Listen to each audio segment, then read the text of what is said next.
Dear student, मैं engineer अभिषेक शुक्ला आप सभी का बहुत बहुत स्वागत करता हूं। आप सभी को मैं ये जानकारी दे रहा हूं कि मैं फिजिक्स के बहुत ही इंपॉर्टेंट चैप्टर प्रकाश लाइट से संबंधित जानकारियां आपके सामने ला रहा हूं और आपको जानकारियों से अवगत कराने का प्रयास कर रहा हूं। डियर स्टूडेंट, मैं आज आपको गोलीय दर्पणों का जो प्रतिबिंब बनता है गोलीय दर्पण द्वारा, उसका मैं रे डायग्राम किरण आरेख द्वारा कैसे इसका निरूपण होता है उसके बारे में आज आपको मैं जानकारी दूंगा। मेरा टॉपिक है किरण आरेखों का उपयोग करके गोलीय दर्पणों द्वारा बने प्रतिबिंब का निरूपण।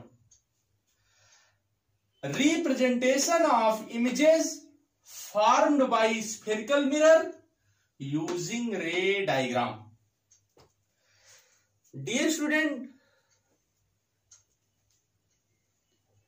अगर हम कहें कि गोलीय दर्पण को अत्यंत छोटे समतल दर्पणों को जोड़कर बने दर्पण के तुल्य माना जा सकता है। यानी अगर छोटे छोटे समतल दर्पण को अगर हम जोड़कर एक दर्पण बनाएं तो वह तुल्य होगा, यानी समान होगा एक गोलीय दर्पण के। डियर स्टूडेंट, गोलीय दर्पण में सामान्य परावर्तन का नियम लागू होता है। जो आपका नॉर्मल रिफ्लेक्शन लॉ है वही नियम यहां लागू होता है। तो अभी मैं आपको यह बताऊंगा कि वो कौन से केस हैं जिसमें क्या चीजें होती हैं जब दर्पण पर कोई आपतित किरण पड़ती है तो उसमें क्या उसका इमेज कैसे होता है, वो किरण परावर्तित होकर परावर्तन का नियम क्या उस पे लागू होता है, इसके बारे में मैं आपको बताने जा रहा हूं। डियर स्टूडेंट, देखिए, जब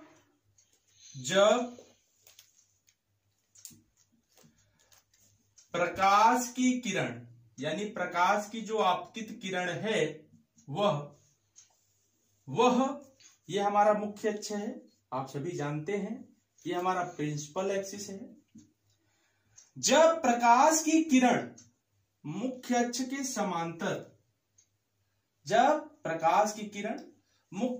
समांतर किसी गोलीय दर्पण पर आपतित होती है तो दर्पण से टकराकर यह परावर्तन के पश्चात मुख्य फोकस से होकर गुजरती है। किससे होकर गुजरती है? मुख्य फोकस से। तो ध्यान दीजिए, ये हमारा है आपतित किरण इंसिडेंट रेज, और ये है हमारा परावर्तित किरण। जैसा कि आप चित्र में देख रहे होंगे कि हमने दर्पण जो लिया है यह दर्पण है अवतल, दर्पण। तो ध्यान दीजिए, अवतल दर्पण में मुख्य अक्ष के समांतर चलने वाली प्रकाश की किरणें मुख्य फोकस से होकर जाती हैं। और यही अगर हम दर्पण ले ले उत्तल, दर्पण कौन सा ले लें हम? उत्तल। इसका उभरा हुआ पृष्ठ जो है चमकदार होगा और दबी हुई सतह पर हम चांदी और पारे की क्या कर देंगे? कलई कर देंगे। तो ध्यान दीजिए, जब मुख्य अक्ष के समांतर उत्तल दर्पण में किरण पड़ेगी तो क्या होगा? ये आपतित किरण है, तो देखिए ये ऐसे टकराएगी तो ये इस दिशा में ऐसे चली जाएगी, ये इस तरीके से, ये परावर्तित किरण है। तो ये फोकस से आती हुई प्रतीत होती है। कहां से? फोकस से। ये हमारा है परावर्तित किरण और ये है आपतित किरण। दर्पण हमने ले लिया है उत्तल, कॉन्वेक्स मिरर, उत्तल दर्पण, ये कॉन्केव। यानी अवतल दर्पण में क्या होता है, जब प्रकाश की किरणें मुख्य अक्ष के समांतर होती हैं तो दर्पण के परावर्तन के पश्चात वहां से जब परावर्तन की घटना घटेगी तो मुख्य फोकस से होकर जाती हैं, और ये अवतल दर्पण में होकर जाती हैं और उत्तल दर्पण में मुख्य फोकस से आती हुई प्रतीत होती हैं। ठीक है, तो ये हमारा फर्स्ट केस था, यानी गोलीय दर्पण में प्रतिबिंब का बनना किरण आरेख डायग्राम द्वारा, यानी ये हमने आरेख बना के आपको दिखाया। इसका मैं लेने जा रहा हूं सेकेंड केस, ये तो फर्स्ट केस था। अब मैं इसकी दूसरी स्थिति पे विचार करता हूं। सेकेंड, वो फर्स्ट था, तो ध्यान दीजिए, जब प्रकाश की किरणें दर्पण के ये मान लो सेंटर है सी, जब प्रकाश की किरणें दर्पण के वक्रता केंद्र से होकर जाती हैं तो वह अपने ही मार्ग पर वापस लौट आती हैं। ध्यान दीजिएगा डायग्राम में, यह है आपतित किरण और यह है परावर्तित, यानी जो वापस आएगी, परावर्तित किरण। आपको दर्पण दिख रहा है, ये अवतल दर्पण है, कॉनकेव मिरर है।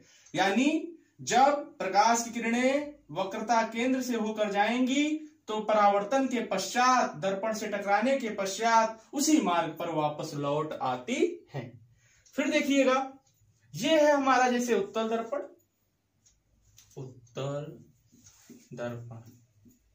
तो अगर इसमें हम बात करें तो इसमें क्या होता है, ध्यान दीजिए, इसमें होता ये है कि जैसे ये किरण गई यहां से ये किरण ऐसे, ये ऐसे किरण गई, और चूंकि इसका इधर केंद्र होगा, सेंटर इसका मान के चलिए यहां कहीं है सी, हम मान लिए इसका सेंटर है, तो ये किरणें वक्रता केंद्र से वापस लौटेंगी, यानी ये आपतित हुई तो ये परावर्तित होगी, यानी केंद्र से आती हुई वापस जाती हुई प्रतीत होंगी। तो ये हमारा दर्पण है उत्तल, ये दर्पण है हमारा उत्तल। क्लियर है? ये मैंने सेकेंड स्थिति आपको बताई कि जब वक्रता केंद्र से होकर जाएगी तो उसी रास्ते से वापस लौट जाएगी। हमारी जो थर्ड स्थिति है, ध्यान दीजिएगा, थर्ड स्थिति ये है कि जब प्रकाश की किरणें मुख्य फोकस से होकर जाएंगी, यानी जो आपतित किरण है प्रकाश की वो मुख्य फोकस से जब होकर जाएगी, थर्ड केस, तब क्या हो, तो ध्यान दीजिएगा, फिर से मैंने ये डायग्राम बनाया आपके सामने, दर्पण आप देख लीजिए, ये दर्पण हमारा है अवतल। क्लियर? इसका केंद्र मान चलिए यहां कहीं होगा इसका सेंटर, और यहां कहीं होगा इसका फोकस होगा, हमने मान लिया। देखिए, जब आपतित किरणें फोकस से होकर जाएंगी, फोकस से ऐसे, फोकस से होकर ऐसे सीधे जाएंगी, ये ऐसे टकराएंगी। ठीक है, मैं थोड़ा ये लाइन दिखा रहे हैं हम आपको, ये ऐसे, ठीक है। ये जब प्रकाश की किरणें मुख्य फोकस से होकर जाएंगी ऐसे, ये आपतित किरण है, ये आपतित किरण, तो टकराने के पश्चात ये मुख्य अक्ष के समांतर हो जाएंगी। ये आपतित किरण है, आपतित किरण है, और यह परावर्तित किरण है।